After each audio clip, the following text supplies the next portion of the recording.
So in this video, we'll be using Oda's own clues from the story to predict the top most anticipated fights that will take place in this final saga of One Piece that's going on right now. And yes, if you didn't know, Oda has said we're in the final saga right now, so things have been crazy lately and will continue to be so as he wraps up the most popular manga series of all time. Now quickly channel the Pirate King Within and smash that like button if you enjoy watching One Piece videos like this one and want to keep them coming. Make this the video you join the Nakama by subscribing and hitting that notification bell so you don't miss future One Piece videos and updates. And now without further ado, let's jump into it, spoilers and all. Number 1. Blackbeard vs Shanks. Scars are something to watch out for in One Piece. You can use them to narrow down characters that still have scores to settle. And you could have used it before to predict that Shanks vs Kid would happen after the red hair pirates scarred Kid. And similarly, Saturn was the cause of Bonnie Sapphire's scales and she helped Luffy take him down during the Egghead arc, albeit Imu finished the job in the latter case. Shanks' scars over his face are like a constant reminder of the inevitable fight he is bound to get into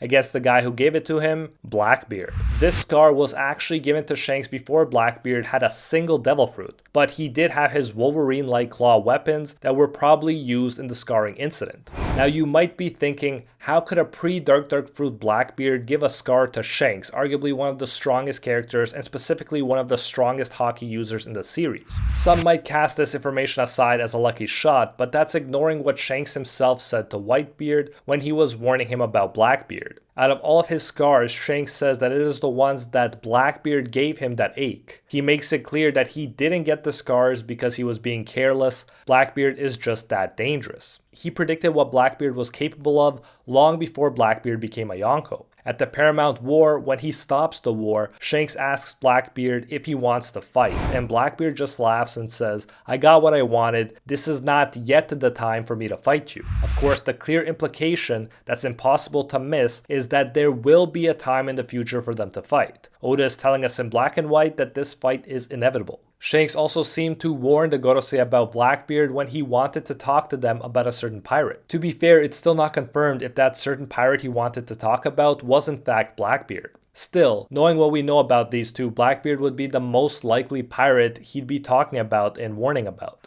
The most obvious question is, why didn't Shanks take care of Blackbeard earlier? And I think the logical answer is that even if he was able to, which is not guaranteed, it would never have been that easy, let alone now. Shanks fought him before and got scarred. Now Blackbeard has two of the best devil fruits and a formidable crew that includes almost Fleet Admiral Kuzan, and so chances are that even if Shanks could win, the losses he'd take in the battle are not worth it, especially as long as Blackbeard isn't going after him. Eventually though, these two are destined to clash. Oda has made that much clear, and if I had to put my money on it, I guess that Blackbeard and his crew will win, making Blackbeard's inevitable clash with Luffy all the more significant. Now that's a good segue to number 2, Blackbeard versus Luffy. Luffy and Blackbeard have been compared and contrasted for a long time now. There are many parallels. Luffy wanted 10 core crew members at the start of his journey. Blackbeard has 10 Titanic captains. Both rose together as members of the worst generation and are now Yonko. An eventual clash between the two has only seemed more and more inevitable as the story has gone on.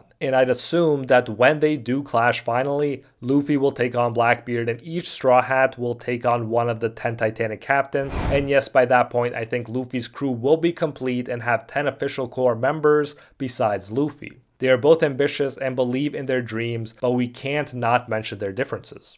Blackbeard debuted in chapter 223 and right away a rivalry was set up with Luffy. Luffy hated the cherry pie he was eating, saying it's so bad he could die, while Blackbeard said the cherry pie was so good he could die. They stared each other down before Luffy said that the drink was really good and Blackbeard said that the drink was really bad. Then they started competing with each other about who could get more food. Luffy said he'd like 50 packs of meat, then Blackbeard said he'd like 51 pies. Luffy said he'd like 52 packs of meat, and so on and so forth until they ask each other if they want to fight. We don't actually get a fight then and there, but it's obvious that it is just being postponed. After all, even the name Blackbeard, which is shared with the most famous pirate in history, is a clue that Blackbeard was always going to be a big deal, and that we'll no doubt be getting a showdown with him before all is said and done. As with Shanks, Blackbeard pretty much said as much about fighting Luffy later too. He wanted Luffy and Zoro's bounties when they were 100 million and 60 million respectively, and he went after them. However, Luffy and crew got shot up in the air towards Sky Island. Blackbeard just laughed though, saying they haven't disappeared from this world. If we stay on the Grand Line, we'll meet them again soon enough. With the more recent reveal that Luffy actually has the Sun God Nika fruit, it seems more destined than ever that the Sun fruit will have to clash with the Dark fruit to see if darkness or the dawn wins out. They are both aiming for the top, but while Luffy values freedom and friendship, Blackbeard values power and control. After all, his ship is named after Zebek, who wanted to be king of the world. Whether he admits it or not, Luffy is a good guy and injustice rubs him the wrong way, while Blackbeard is an ends justify the means kind of guy. He's willing to stoop to levels that would be unthinkable for Luffy, like when Blackbeard killed his own crew member Thatch for the dark fruit. But like I mentioned during my Shanks versus Blackbeard discussion, I think this battle will take place closer to the end of the series after the Blackbeard versus Shanks fight. As a result, the battle will have all the more significance because Luffy will, in a way, also be getting revenge for his pirate mentor and friend Shanks.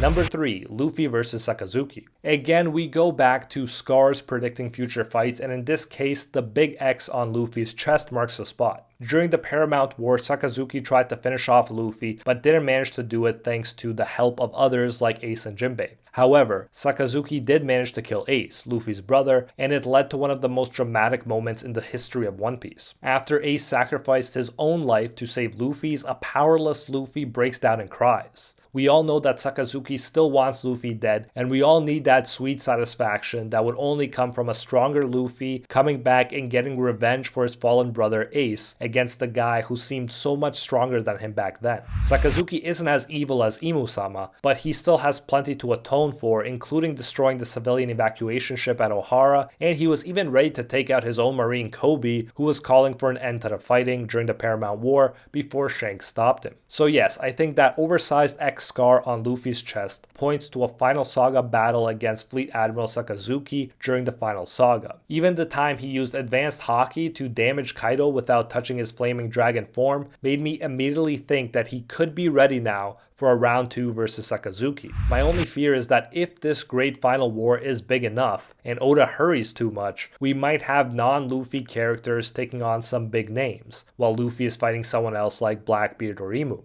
For instance, Flame Emperor Sabo as a brother of Ace 2 and as the Flame Fruit inheritor could also be a possible matchup for Sakazuki. However, I think Sakazuki is too big of a name for Sabo to take down alone. He also has too much significance for Luffy since he scarred our protagonist emotionally and physically in a big way. Thus, if Oda is not in a hurry to wrap things up, Luffy versus Sakazuki should be a must-see fight. Number 4, of course I had to put this here, Zoro versus Mihawk. Possibly the longest anticipated fight has to be the rematch between Zoro versus Mihawk, where Zoro finally beats him and achieves his lifelong dream of becoming the world's greatest swordsman. After their first fight, where Zoro suffered a brutal defeat, Mihawk told Zoro to see the world and grow strong. However long it may take, I shall await you at the top. Strive with your whole heart and mind to best this blade, fierce one. Strive to surpass me, Roronoa Zoro. End quote. So it's clear that Mihawk has been awaiting this rematch since that point. While Zoro promised Luffy with tears in his eyes that he will never lose again, he said, and I quote, "From now to the day I beat him," meaning Mihawk, "to become the greatest swordsman, I will never lose again." End quote. So since we found out about Mihawk and that he's the strongest swordsman in the world, we knew that Zoro would have to beat him to achieve his dream. Since their first fight, we've waited over 1,000 chapters or 26 years for the rematch, and we're still waiting. Zoro has beaten many impressive opponents since then, including more recently King with his 1.39 billion berry bounty, and even awakened Rob Lucci.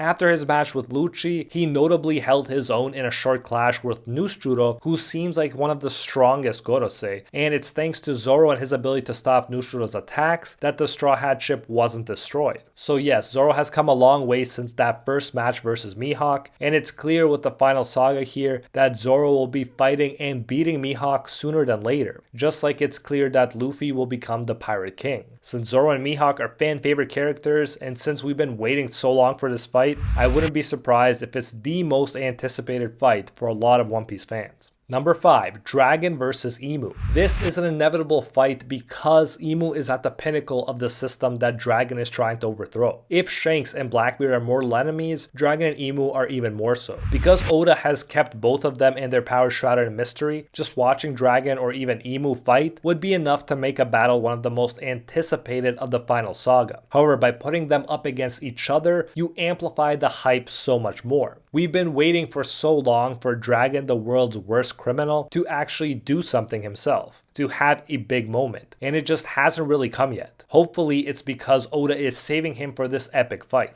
We've gotten glimpses into the Devil Fruit powers of Dragon that seem to be weather-based and of Emu, but nothing substantial in either case. Having a fight where their fruits are named and we see what they're capable of when pushed to their limits, that would be exactly what the doctor ordered. Now there are a few ways Oda could handle this. One way, as mentioned earlier, would be for Dragon to handle Emu while Luffy is fighting someone else during the Great Final War. There will be a lot of fighters presumably in this Great Final War, and unlike with Sabo versus Sakazuki, I do think Dragon's name is big enough to take on Emu. Another option would be for Oda to have Dragon fight Emu but lose, leaving it for Luffy to handle. But you easily start to see that this final saga could end up being insanely long if Luffy has to beat all the major villains that have been set up so far, like Sakazuki, Blackbeard, Emu, and so on himself. But either way, number 6 has to be Luffy versus Emu. As mentioned, this is definitely a fight that could happen and that many people are anticipating. After all, Luffy is the protagonist of the series, and for now at least, unless Blackbeard overthrows Emu,